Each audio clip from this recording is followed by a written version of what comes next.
Ahora tengo el placer de presentar a una amiga de Costa Rica. Ella es la doctora Claudia García Hernández. La doctora es hematóloga. Ella es egresada de la Universidad de Costa Rica.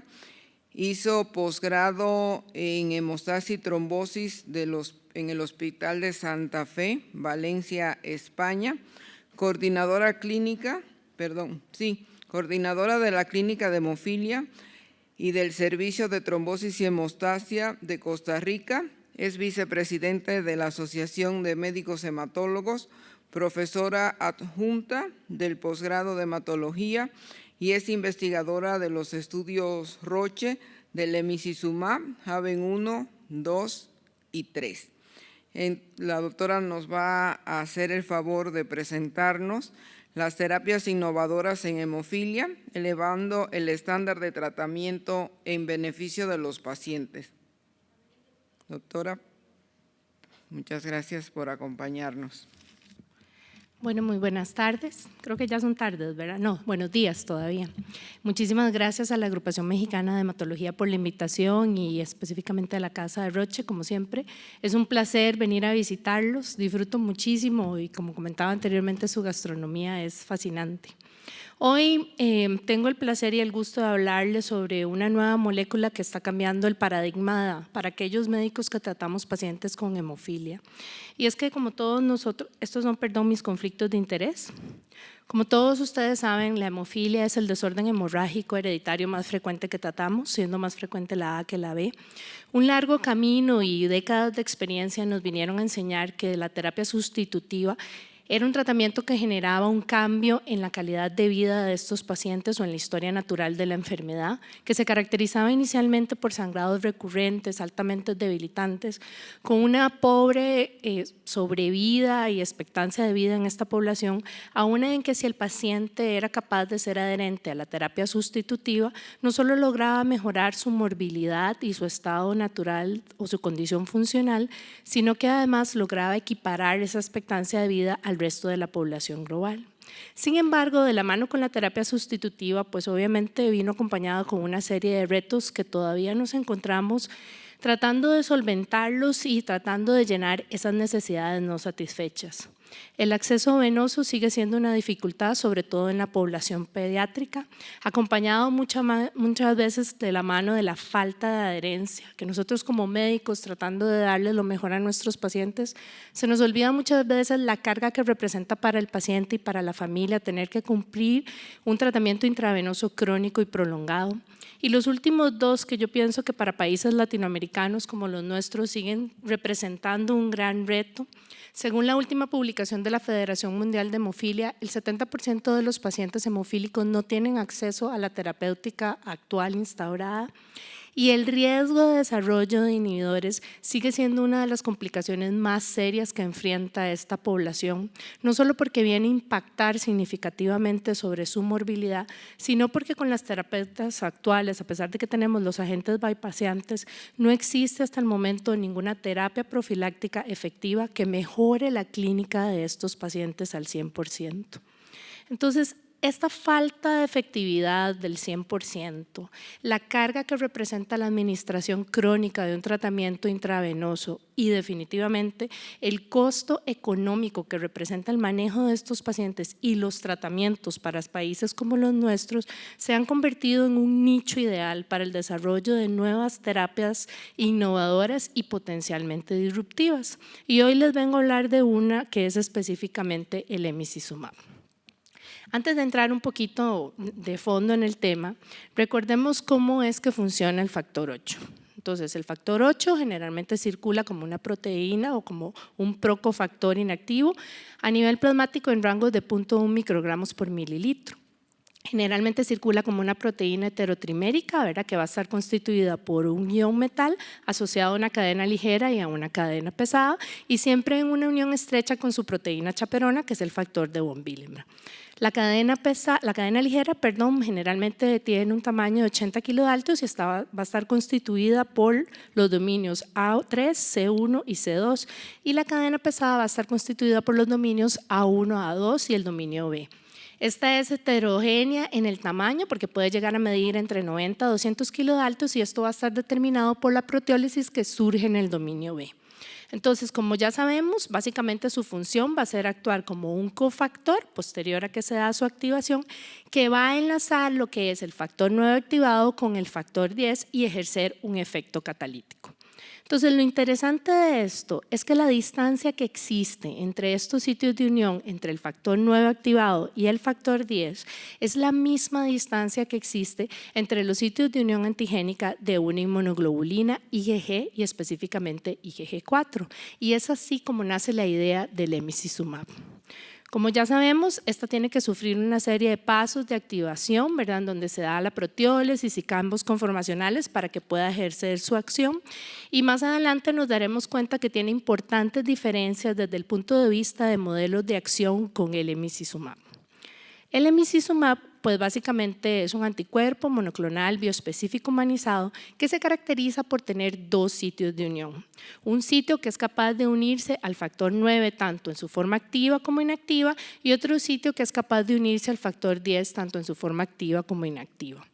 Entonces, él básicamente lo que hace es actuar como puente, uniendo la enzima al sustrato y generando la activación del factor 10 activado con una potencia 10 veces menor que el factor 8 fisiológico. Entonces, ambos son eficaces en aumentar la generación del factor 10 activado, pero existen diferencias que nos hemos dado cuenta a través de los estudios que son muy importantes que entendamos a través de sus mecanismos de acción, no solo pues obviamente para entenderlo mejor, sino para ser cautos en cuanto al manejo de los posibles efectos adversos. Y vamos a discutir un poquitito cada una de estas diferencias.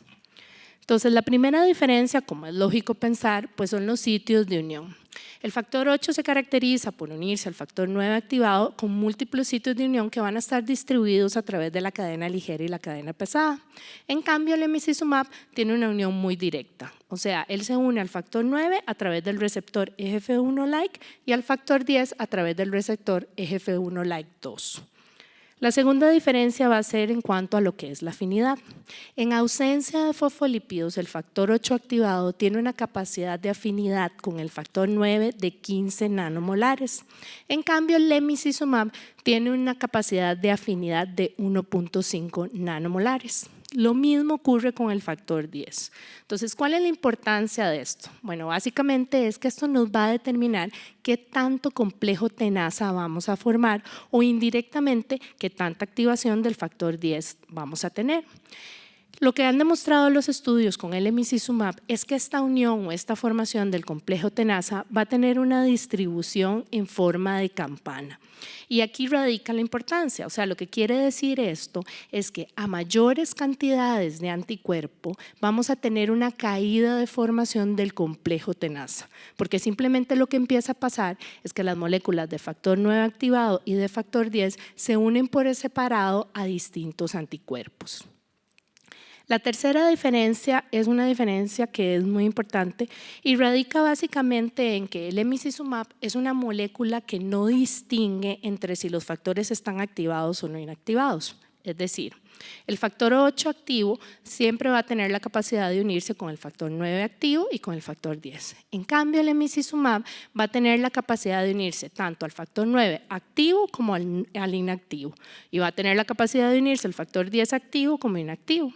Entonces, adelantándome un poquito a la charla, esto ya nos arroja una luz de por qué es que existe un efecto sinergístico de la asociación de la molécula o del emicizumab con el complejo protrombínico que contiene factor 9 activado. La cuarta diferencia es una diferencia muy lógica y es que evidentemente el emicizumab no puede llevar a cabo todas las funciones fisiológicas que realiza el factor 8, sino que simplemente hace una de las principales y es servir de puente entre la enzima y el sustrato, como lo dijimos anteriormente. La quinta diferencia y la sexta es básicamente lo que hemos venido hablando.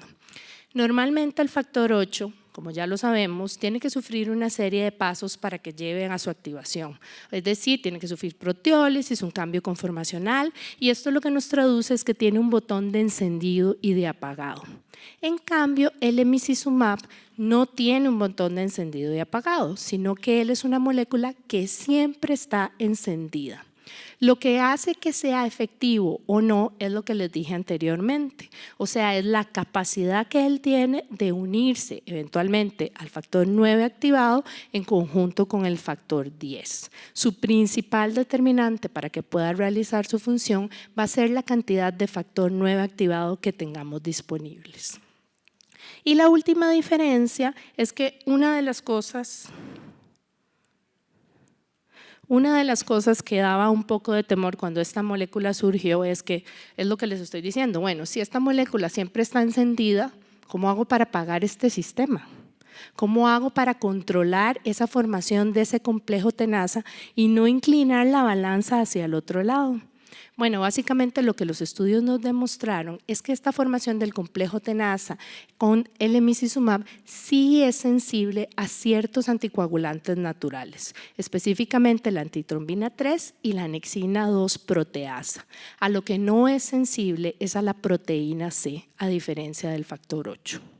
Entonces, ya con esto en mente, aquí tenemos una reseña de la evolución clínica de los estudios del emicizumab, que nosotros como país tuvimos la dicha y el privilegio de poder participar en los estudios fase 3, en el GEVEN-1, que es el estudio que se diseñó para pacientes mayores de 12 años con inhibidores, el GEVEN-2, que es el estudio que se diseñó para pacientes pediátricos, es decir, menores de 12 años con inhibidores, y también tuvimos o tenemos la dicha de seguir participando en el estudio GEVEN-3, que es un estudio que todavía se encuentra en curso y que es en población de pacientes sin inhibidores. Ustedes ya tienen la suerte también, el privilegio de haber participado, de estar participando en el STACI, que si no me equivoco el doctor García ayer les expuso un poquito sobre la experiencia que han estado teniendo, que es tan positiva como la que nosotros tuvimos.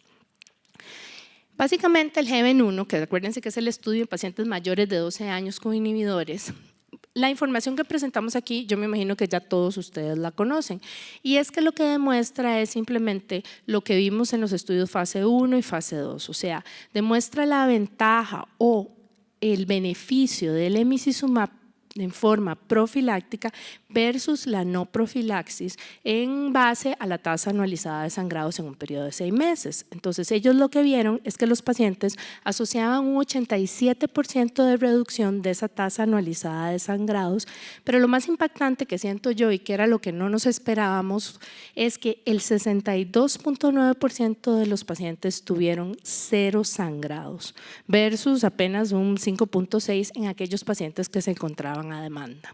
Entonces, uno podría pensar y decir, bueno, obviamente esto es algo esperable, no es lo mismo tener un paciente en profilaxis con cualquier otro agente a tenerlo en terapia bypassante de demanda, ¿verdad? Pero ellos lograron